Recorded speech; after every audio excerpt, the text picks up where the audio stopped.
Αντιπρόεδρος ΠΑΕ Εδεσσαϊκός. Κύριε Μάτσιο, ισχυρίζεται η Καλαμαριά ότι είχε την καλή διάθεση με το πρόβλημα που προέκυψε και με την παρουσία ενός επόπτη να γίνει.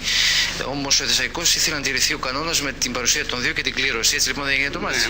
Ναι. Εμείς γιατί κοίταξε στην αρχή ούτε και κοιτάξτε αυτοί δεν ήθελαν να ακούς για να γίνει αυτό το παιχνίδι. Αλλά ύστερα μόλις όπως είπαμε ότι αυτό εμείς δεν θέλαμε, αυτοί είπανε όχι, λέει θέλουμε να γίνει. Και εμείς μετά είπαμε όχι, λέμε δεν θα γίνει, θα γίνει αυτό πάλι νέος διαιτητής για να οριστεί για να αυτό ξαναγίνει πάλι το παιχνίδι.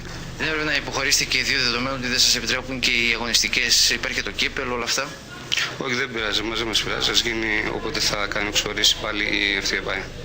Έτσι λοιπόν ότι ο Εδεσσαϊκός στην αρχή ήθελε, αλλά από την πρώτη άρση της Καλαμαριάς. Ναι, μπράβο. Ύστερα ακούς μόλις είπανε κοιτάξτε αυτοί ότι όχι, δεν θέλαμε για να γίνει το παιχνίδι.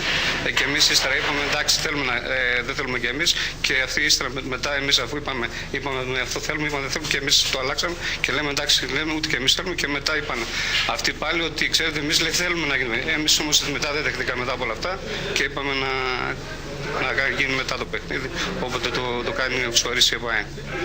Αυτό ακριβώς, τίποτα άλλο.